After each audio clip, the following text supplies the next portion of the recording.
We all know the feeling of dragging yourself through that penultimate shift before the big end of year celebration, the drudgery and dourness of the dog days that we sometimes simply have to get through to enjoy the good times ahead. But enough about the Tilehurst End Podcast 300th episode. Let's talk about Reading's 1-0 home defeat to West Brom for episode 299 of the show by Reading fans for Reading fans. I'm Marc, Mayo, and delighted to be joined tonight by Dave Handbags Harris. It's been too long, mate, since you've been on the podcast. Glad to have you back on. Yeah, thank you very much. It's been a while. Just diaries just haven't been able to match up, have they? But yeah, it's about time I got myself back in the podcasting game. So yeah, it's good to be back. Yeah, we have got some ideas for an interesting show. This isn't, I don't plan on it being 45 minutes of talking about a 1-0 defeat to West Brom, but we'll get into that in a second in the recap. We'll have the mailbag coming up later with your questions, a bit of Newsbites to catch you up on what's been going on around the club, and we've got the final game of the season to look ahead to. So before we do that, as always, a big thank you to our subscribers on the Patreon and to our sponsors, ZCZ Films. So let's talk about then the recap of Reading 0, West Brom 1. Come rain or shine, it's time to relive the latest match action with the recap.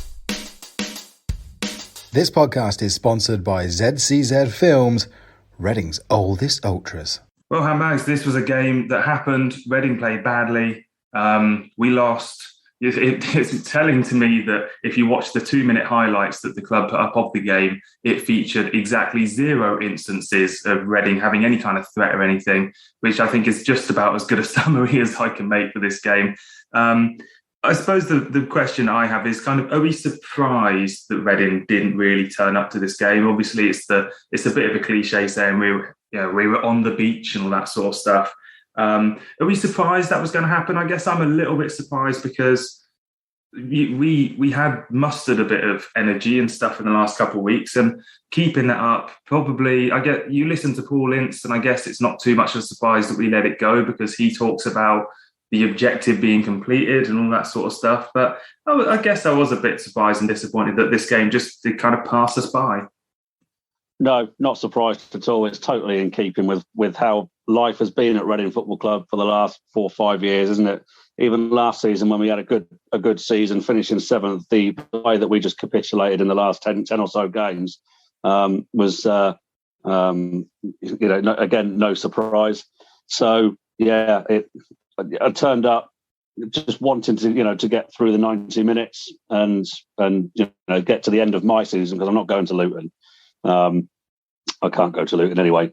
But yeah, so for me, there was no surprise whatsoever. And the pattern was set really within literally the first 5 to 10 seconds with our kickoff back to, I think it was Drinkwater, who passed it then out to Baba Rahman. And West Brom just sat. They sat in their shape. They didn't press. And I immediately thought, this is going to be one hell of a slugfest. It's going to be boring. There's nothing going on here. And, I was, blowing trumpets or anything.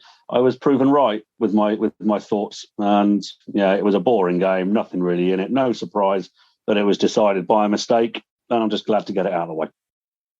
Yeah, that leads me to the question that comes out of this game because, I mean, we've spoken about Paul Ince and all sorts on the podcast, and this game doesn't really change my thoughts on that. But when it comes to the players, it's a thought that we kind of have that players they're playing for their future, they're fighting for their contracts. This is the time of year when scouts, I'd imagine, are kind of at most fever pitch for getting their last reports ready for what players do we want to sign.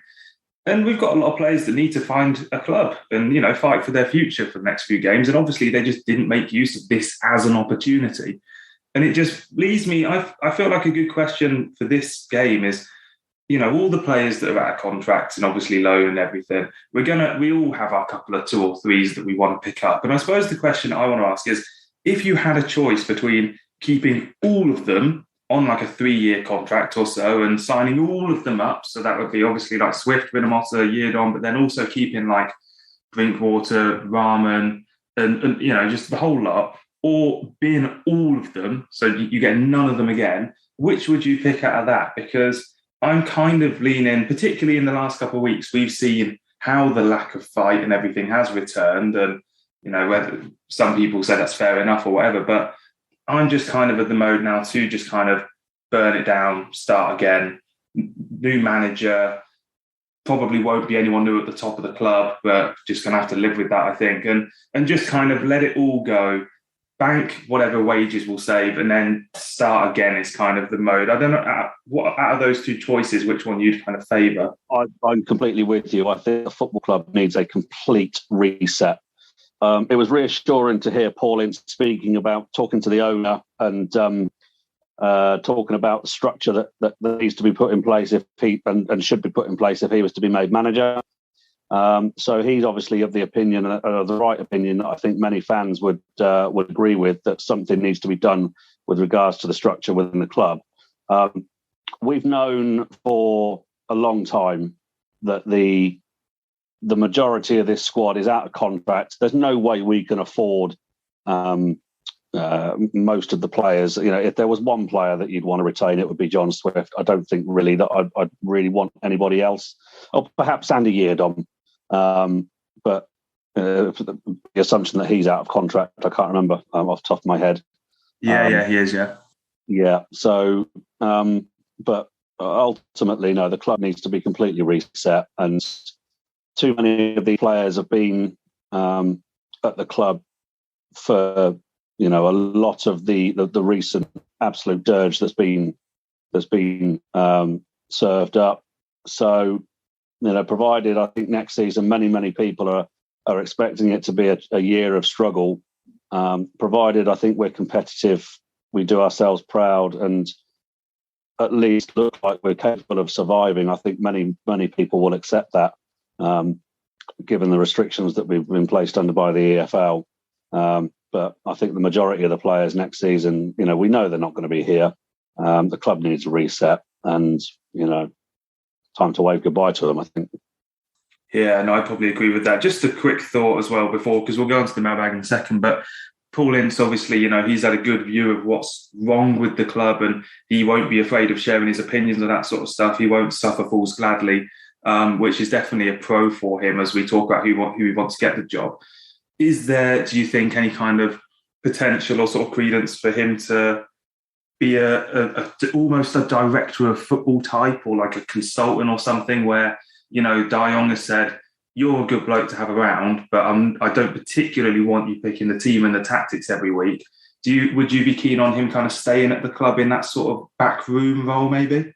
I think the job he's done, and he's earned the right to stay within the club. You couldn't argue with him potentially being given the manager's job for a season. Because ultimately it is mission accomplished. He did instill a degree of desire for when it was needed, and metal and steel. And all right, we've certainly we continued shipping goals in every game. I think on Saturday was the 40th league match that we've conceded a goal in this season. But our shape looks a lot better. And I think, we're certainly, it seems to be, to me, on the whole, we're more difficult to break down. We've had some stuffings, yes. Forest, trying to think now, was it QPR, and a couple of others, Blackpool. So we're still capable of serving up absolute rubbish, and being Blackpool in particular was an absolute bullying from Gary Maydean. But to me, we do look more difficult to break down without being particularly more potent in attack. So we've done what we need to. And, if he's not given the manager's job, then I think he's earned the right, as I say, to have a role within the coaching staff. Perhaps, it's going to be very, very strange if he was offered something like the assistant manager's job. But at the same time, there are lots of people that don't necessarily want him as manager because they recognise and see that, he spent 8 years out of football. It's these old arguments again. He spent 8 years out of managerial hot seat. And the managerial jobs he had before, he didn't do a particularly good job. As results, the thing with football is it's very results based, and his results ultimately weren't really good enough wherever he was. So MK Dons fans might disagree, Macclesfield fans might disagree, but that's a very, the situation that those two clubs are in is a very different kettle of fish to what Reading are in. And, we need the best manager we can possibly get for next season. Somebody who is capable of firefighting while also working under restrictions and building a structure within the club and making sure that the owner knows that make sure he knows what's needed to run a successful football club. Because at the moment, nobody's telling him that, or nobody at the moment has told him that, Paul Ince aside. And if they have told him that, then, he's ignored it. So, I think it's going to be difficult. I'm not particularly in the Paul Ince camp, but at the same time, you can't deny that he's not earned a crack of the whip. Yeah, I think the thing I'd add to that is that we have such a job on, as we're going to hear from him in a second. We have such a huge job on this summer to just rebuild a team, let alone rebuild a football club.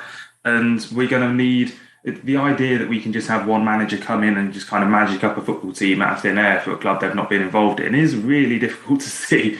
So more people involved, whether it is like a Ralph Rangnick-esque consultancy role, I suppose I would be in favour of that on paper. How it works in practice, I mean, God knows what's going to happen in practice this summer. But yeah, I just feel like more helping hands at the moment who know the club and who know football certainly would be something I'm for. So let's hear from Paul Ince now as he spoke after the West Brom game. Then we'll go to the mailbag, hear what you've been saying this week. The objective's been achieved, and but whoever takes his job, whether it's me or someone else, there's a lot of hard work to do at this club from a recruitment point of view.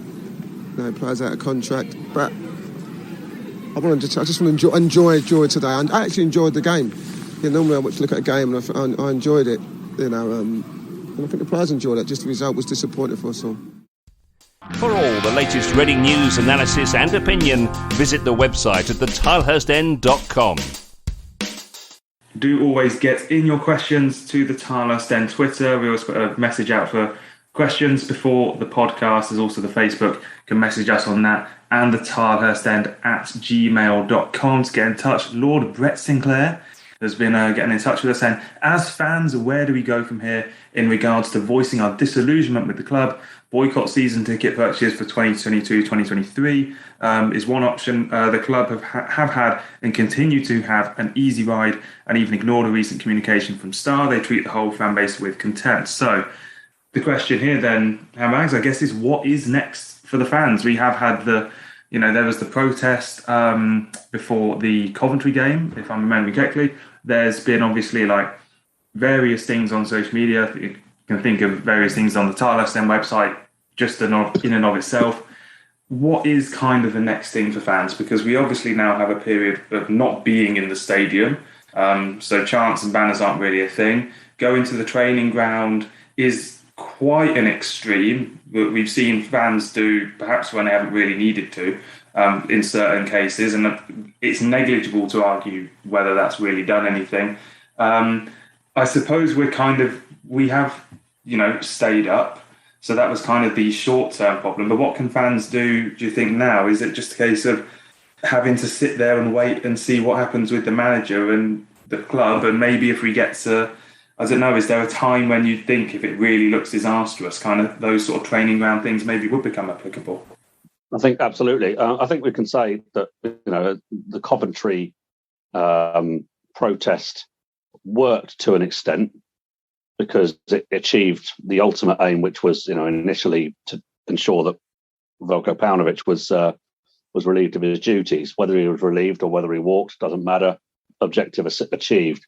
But the aim of those protests is also to ensure that the club instills the right structure in place, which hasn't happened. So that's the next aim. And it remains to be seen what happens in the summer. There's a lot of rebuilding, but putting that structure in place, the club show no signs, or there is no sign of putting a good structure in place to ensure that the club remains, at least maintains its status, gives it the best chance of maintaining its status and not just constantly in relegation battles left, right and centre. I think at the first day of the season, next season, if they're still in that situation, fans will have every right again to ensure that their voices are heard. You've got to remember that those protests were entirely fan-led. They weren't necessarily endorsed by Star from memory. But as we've seen, Star have recently had an open letter that the club so far have completely ignored.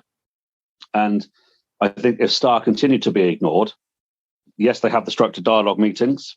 And it's been demonstrable that the club are either playing politics with them by giving them a load of lip service, particularly around a certain Kia Jarabchian.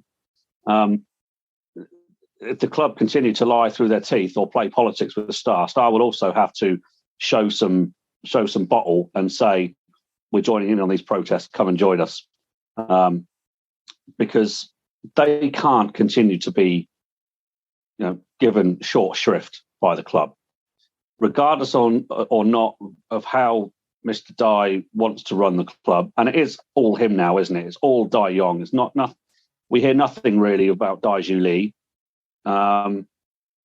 If he continues to run the club as it is, it's just going to continue to decay.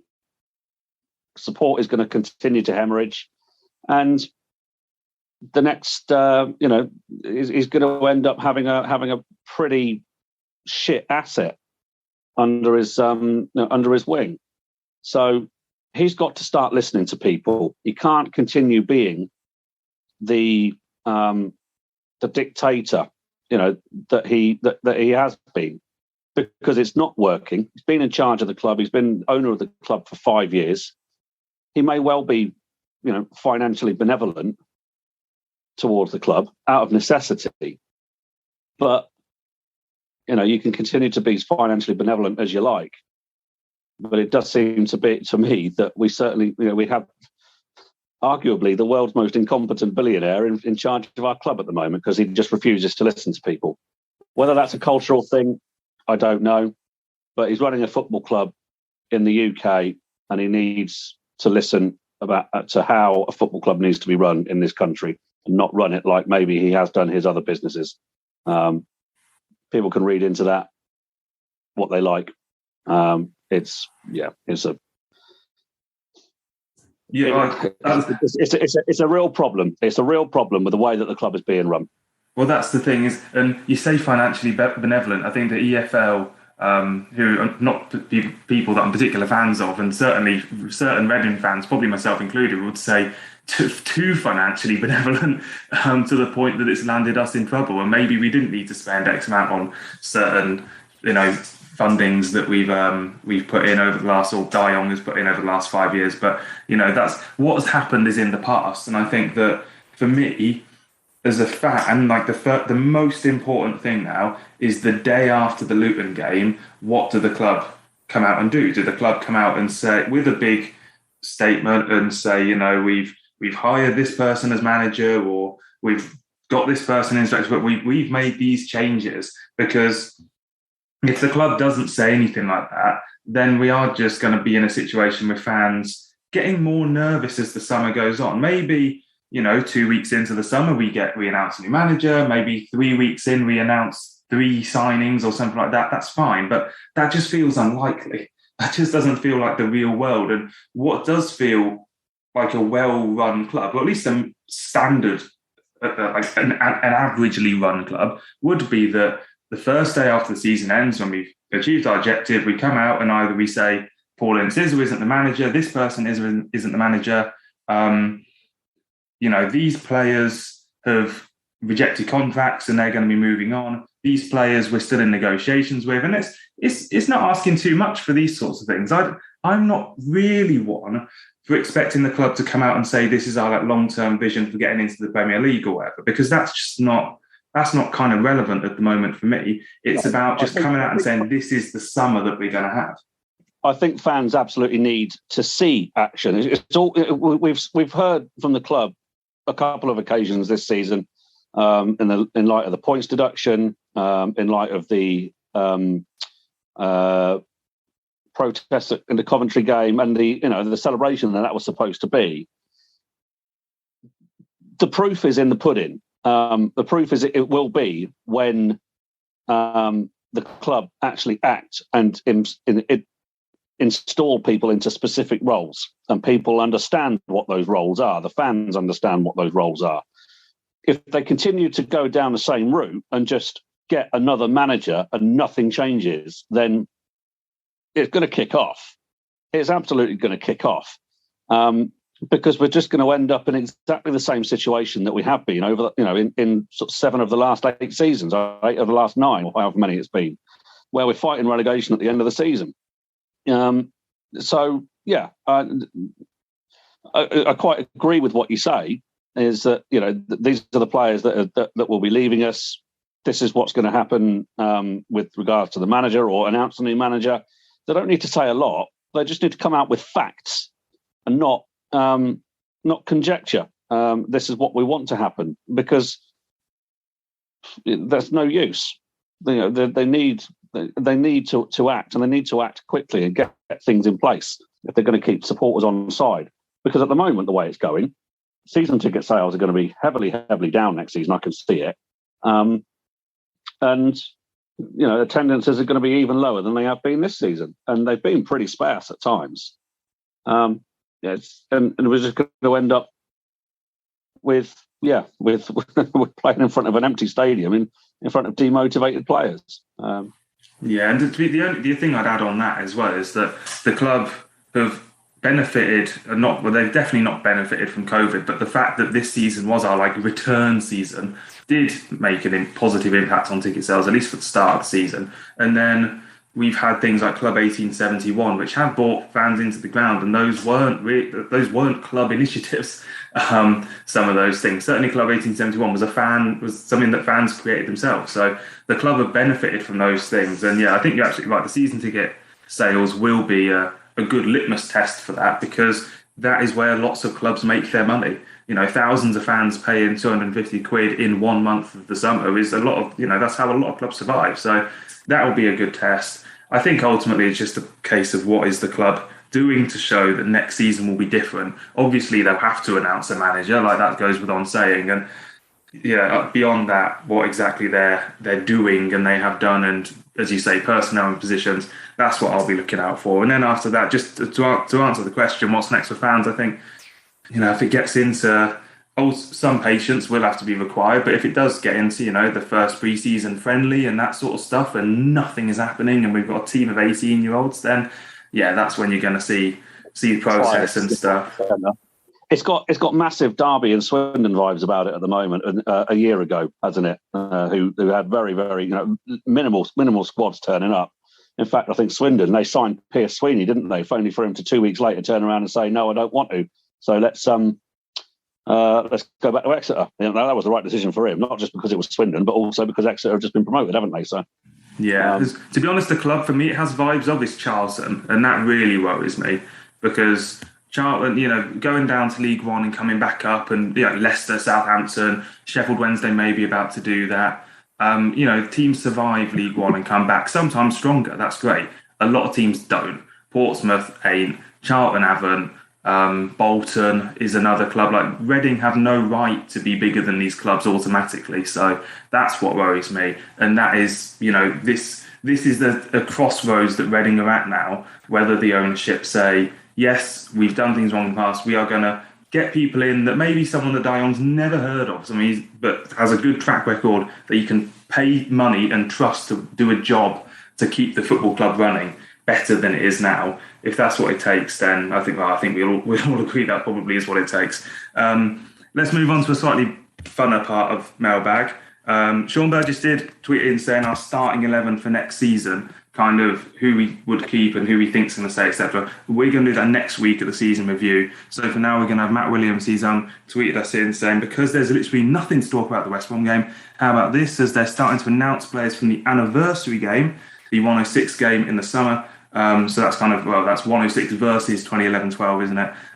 He has 2 questions. Who are you most looking forward to seeing? Would any of the 11-12 team get in your combined starting 11?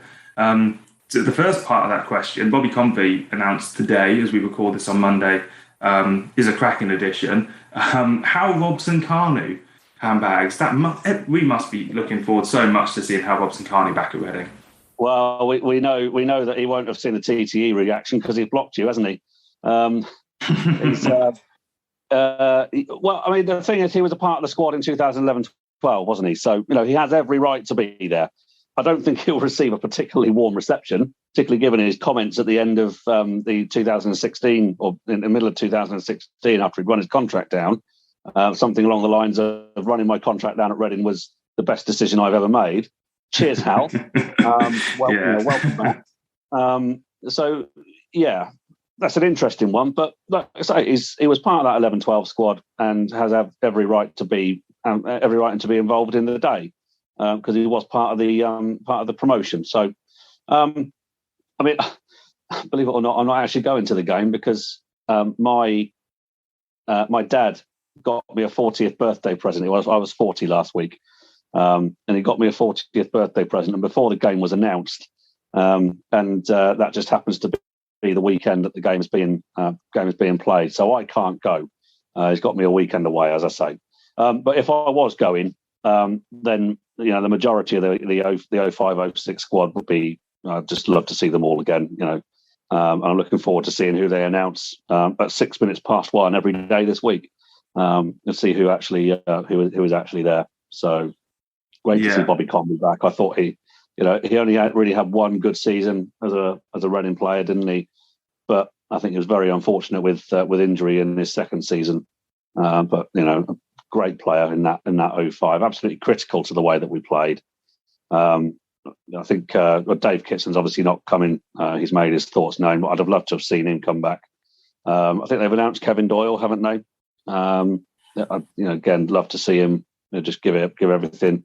So, yeah, it's very difficult to pick out any one particular favourite, but, the majority of those players, I think, I'm really looking forward to seeing come back. Are there any of the players, for the other part of the question, do you think if we were to do a combined 11, would any of the 11-12s make it in? I'm just having a flick through at the moment, and I think, I don't know whether it's controversial to say that I might have Jimmy Kebe over Glenn Little, but that's probably just the fact that I loved watching Jimmy Kebe. But that's not to take anything away from Glenn Little. I guess they're just two completely different players in a sense, aren't they? Can they just play 45 minutes each? Yeah, that sounds fair. Yeah, something at half time. That's a difficult one. Nicky Shorey over Ian Hart. I'd have prime Ian Hart. I'd have prime Ian Hart over Nicky Shorey. I'd say that's probably one but we didn't have prime Ian Hart, I guess, did we? No. Gawks and Pearce over Ingemarson and Sonko. Not convinced. There's Sidwell Harper. Federici over Hanneman. No, Hanneman all day long. He was a much better keeper for me. Who else played in the midfield with Jem Karachan? Ledgerwood.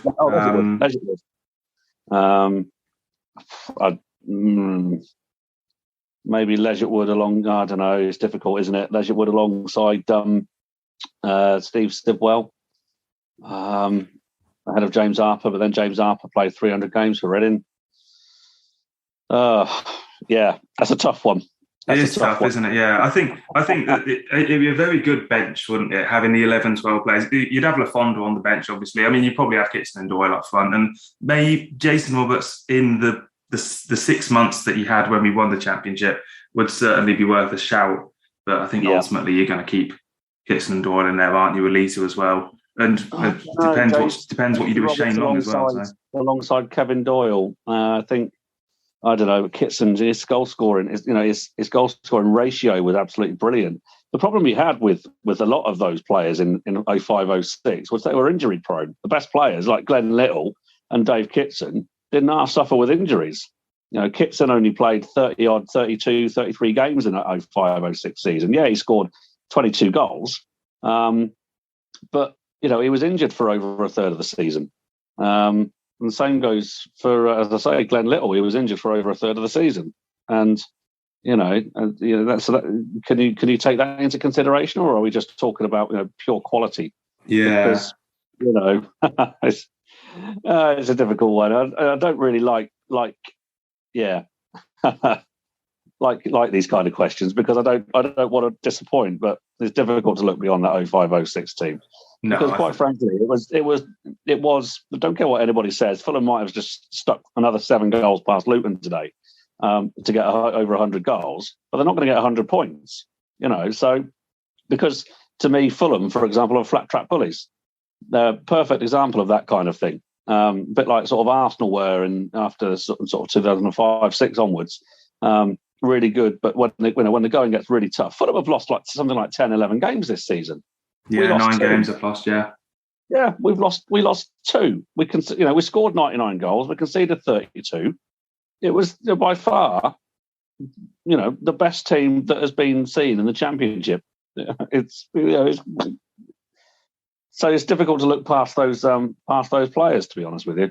No, I know, isn't it? And yeah, that two defeats out of 46 is just madness, isn't it? And you think as well the games that we could have lost in that. I think of like Crystal Palace away when Harper scored, I think 5 minutes from the end, and Derby away, wasn't it? And the Boxing Day, Shane Long scoring 95th minute, I think it was, to secure a 2-2 draw.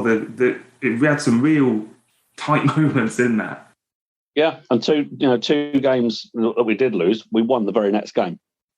And the second, we lost to Luton, and then had Preston, who were on their own 20 plus match unbeaten run, and we went and beat them. Difficult game, but we deservedly beat them. So there was a resilience about that squad, and there were times, particularly in the middle of that season, where we'd concede, and it was almost as if the players looked at each other and said, "What the hell are they doing?" And just went up the other end and scored straight away. The Palace equaliser, James Harper, was prime case in point. So it happened on a few occasions that season. The resilience, the quality. And Koppel always said, I heard him say it on a number of occasions, to win games that season, we only needed to have 10 minutes of our best football. And then the game was won. And we saw that against Derby on the day that the Championship was secured. So, yeah, they were a phenomenal team, absolutely phenomenal team. Yeah, not many teams. This quite rare you see teams score 2 in 2 minutes. I remember seeing it. Was it Hull at home scored and then scored again, and that was that. Which is it's what the best teams do, isn't it? It's actually one thing to compare to now, because obviously there will be fans listening to this who are not really, weren't really there or weren't quite old enough or something for the 05-06 team. That when we conceded, and the atmosphere around the Badesky was one of kind of like motivating the players and actually, come on, let's get on with this sort of thing, kind of as you just said. But I remember feeling it in the crowd, and I can't tell you the last time I really felt that in the crowd these days. And that's not a down on the fans so much as just you can't help your natural reaction to these days us conceding is a sense of, well, that's the game, which it wasn't then. It totally wasn't. And that's just one of the things that it'll be great to have this day to bring back all those memories and everything. We'll hopefully be able to do something around it as well. It'd be nice to do that. But let's go into Newsbites now, talk about what's been going on around the club this week. Stay tuned for all the latest from around the Madejski Stadium and the Championship with Newsbites. Right, let's whip you through this then. Let's keep you up to date with the women's team and the youth teams. The women drew 0-0 with Leicester in their penultimate game of the season. So they host Man City at 12 p.m. Sunday, May the 8th at the Select Car Leasing. That's basically, a win potentially secures a top half finish, kind of 8th at the moment. It probably would be 7th if we did win, which would be fine as a season. I think it's really good achievement in themselves. I suppose the disappointing thing for the women's team is that it started with a bad run, then had a middle part of the season was this amazing run, and then it's just ended now with a bad run. I think we're 10 now winless in all competitions, so there wasn't a cup run. There wasn't, obviously, it was asking too much to finish top 4 or something like that, but there wasn't just the couple of wins to end the season on, which would have been good. Maybe that'll come against Man City. They're 4th at the moment, I think. So that's on Sunday, if you can get yourself down to that. Under 23s, their final game of the Premier League 2 Division 2 season finished with they had a 3-1 win over Fulham and then a 2-1 defeat to Middlesbrough. Kian Levy scoring in that one. Final game of the season, 3 p.m. on Saturday, the Berks and Bucks Cup final. So if you can't get to Luton, this game is actually after the Luton game, so you can follow the Luton game, whatever. It's in Slough at Arbour Park, against Ascot United. So that's a cup final that Reading fans can get themselves down to, particularly if you weren't able to get tickets for Luton. Recommend doing that. It's only in Slough. Hopefully a nice little outing, that one. And the under-18s, they've got a couple games this week. Southampton and West Brom had a 5-1 defeat to Southampton last time out. And then, they're going to finish 11th in the Premier League South this year. 14-team league, so not a bad showing by any means, as you're up against the likes of Southampton stuff, who are going to vastly outspend us on their academy and everything else. So, they've shown their own, they've made their mark and stuff. It's just a case of seeing now what those teams can progress into next year, because it doesn't just because you're bad in those divisions doesn't necessarily mean you've got bad players. We'll have to see what the club can muster in future years from the academy. Right then, let's go on to big match preview, talk about the final game of Reading's season. Be loud and be proud and back the boys and make some noise. Come on, you Rs! Shout out to this week's podcast sponsor, ZCZ Films, showing that age is no barrier to being a hula hoop. Right then, Saturday, May the 7th, 12:30pm at Kenilworth Road, Luton away. It is for Reading. Not a game at the moment. We don't know what the TV fixtures are for the Championship. Kind of looking at the table, probably will be the Bournemouth and Nottingham Forest games, depending on what happens on Tuesday night between those two. But if not, this game might actually be on TV, because Luton are 6th, 2-point advantage over Middlesbrough in 7th. They effectively need a win, if Middlesbrough win, to guarantee their place, although Sheffield United are there as well, which they could leapfrog with a draw, I guess. So there's a bit of a playoff picture to go with. Certainly not the, first place is sealed, relegation is sealed, second place could be sealed by the time of the final game of the season. So this game might be on TV, Handbags, which would be useful given that we only had 1,000 tickets to go and get away fans there. Obviously, a lot of people missed out on that. So what are we thinking for this game then? Because typically, this applied for last weekend as well, is that we get to this game of the season and we think, let's not bother playing the people who aren't here next year. Let's, they don't matter. They're not as important. Let's take out the loan players, take out the out-of-contract players, put in some kids and we'll just have a go. And maybe those kids will have a great game. I remember we went to Derby a few years ago when they needed a win to get in the playoffs and we beat them 3-0, and just have one of those sorts of games, just have a bit of fun. We do have to play some of those players, don't we? Because otherwise we won't have a team left. So who, if any, would you kind of consider dropping out of the team if they're on the basis that they're not really here next season? I think it depends on what happens with Terrell Thomas, because he went off injured. Andy Yeardom, I'm not entirely sure. He given that he's out of contract, I think he might end up not playing. I think I'm trying to think who else now is out of contract. We've got Scott Dan's already signed another contract, hasn't he? Yeah, he's knocking around. I mean, McIntyre and Dan are both on. Holmes is out of contract, and Morrison as well. But I think if Holmes is fit, I think he needs to play, because I wouldn't play Michael Morrison. I wouldn't be surprised if Michael Morrison retired in the summer. A difficult season for him, really. Not really, I suppose, what he'd want to end it on. But if he became part of the coaching staff, I wouldn't have any issues with that. Who do you play in midfield if you don't play Josh Laurent? He's got an option on his third year, hasn't he? But whether or not we're allowed to actually take that up, I'm not sure what the regulations will be with that in regards to our business plan. Rinham Hotter's now out, isn't he? He's not going to be playing.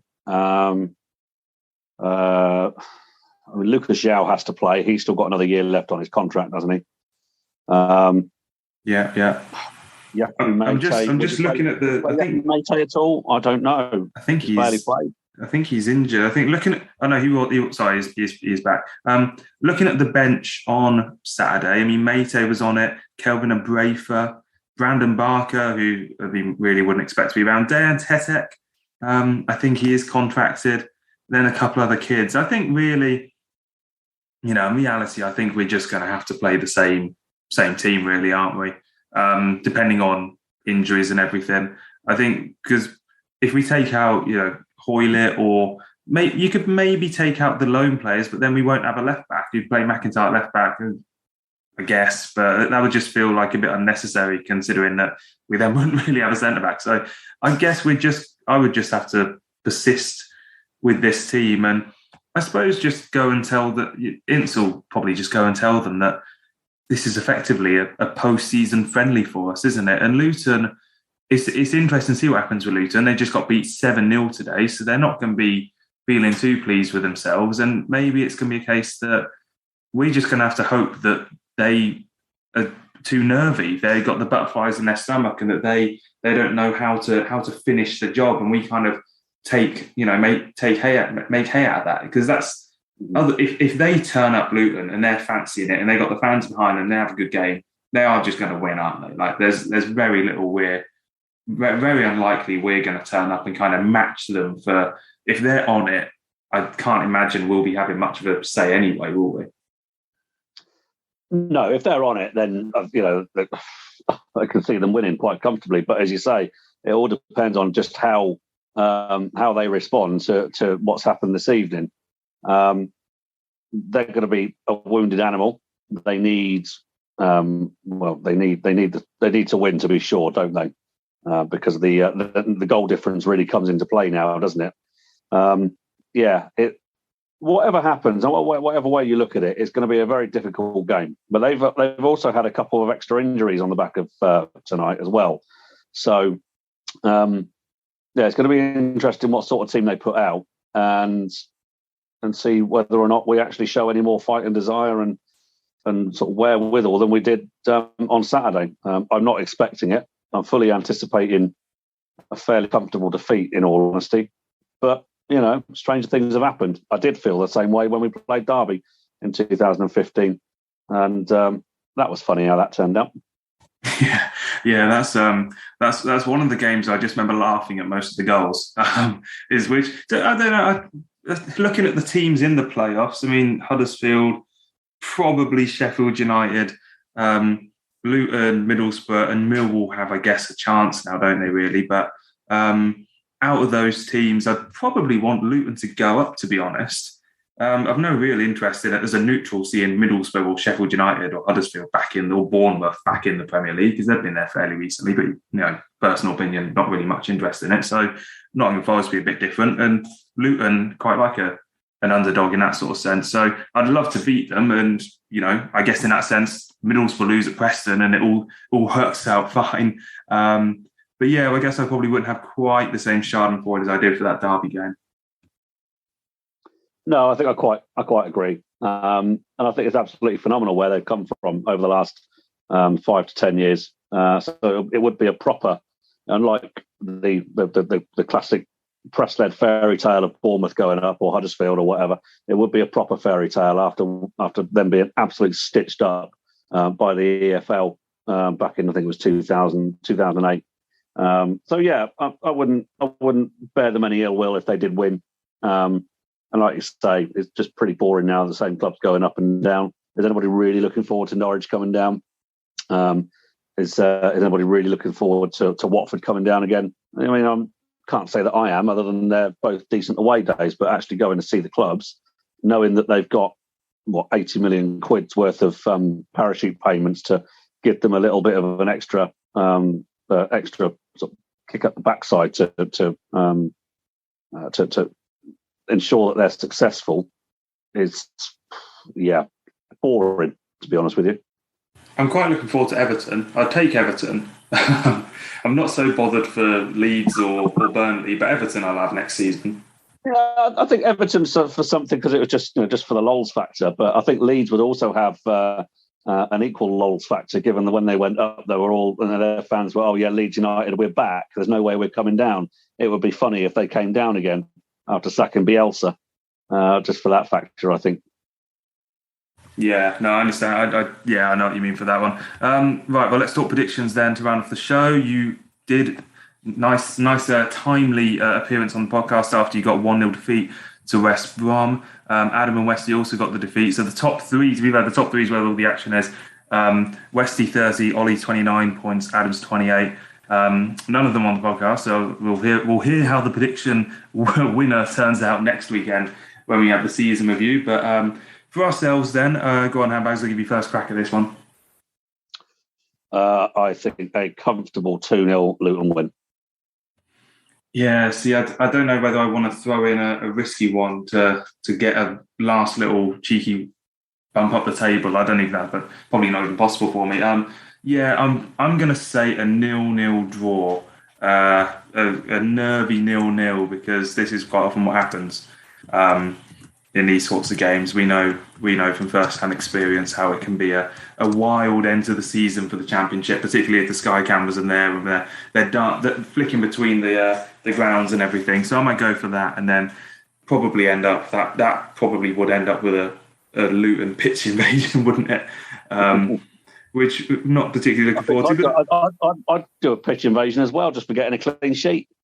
Yeah, to be fair, I remember one of my mates when we went to Sheffield United, my mate Sean was saying if Barker scores on the pitch, I think is a chant that maybe needs to be ignited as well. I think probably my last point on this, and great to have you back on the podcast, Everything Handbags. Thanks for coming on tonight. But my final point is really that I guess in some sense of optimism, you look at Luton and see a club that hasn't had to pour in loads of money. They have just effectively been well managed, and they've made it work really well.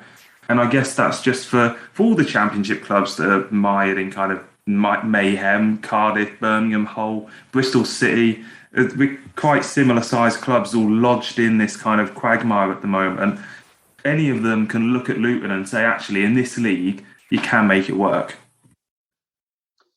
Absolutely, yeah. They've got the absolute right setup. They've gone about it the right way. They've not since they were down in the National League or the Conference, and they've progressively made their way up into the Championship, and they've just consistently improved. With a little bit of a hiccup when Nathan Jones left to join Stoke. I think with Graham Jones that was installed as their manager, but Nathan Jones came back and they've just improved. They've just consistently improved and done it the right way. No fan of them because I think they're a very chippy club, certainly a very chippy fan base. But you can't deny that they are an exceptionally well-run club, and when they eventually get their new stadium, they're going to be a force to be reckoned with, I think. Yeah. I mean, the same fan base that I know a couple of Luton fans, one of which is from Yorkshire, so probably not very representative of the overall Luton fan base. That draws an end this episode. We will be back for the last episode of the season in a week's time, a season review. We're hoping to do that in person, get a few of us down to a place where we can have a nice long chat and a nice therapeutic chat about how the season's gone and what comes next. We've got Luton, and then who knows what will happen immediately after Luton. It might be absolutely nothing is what the club comes out with after that. We'll be keeping an eye on the Tilehurst End social media, and of course the website as well for all the analysis from that game. We'll be back to review the season in a week's time, when at the very least we'll be reviewing a season in which Reading stayed in the Championship. Come on, you arse.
You smile, funny how the crumbs always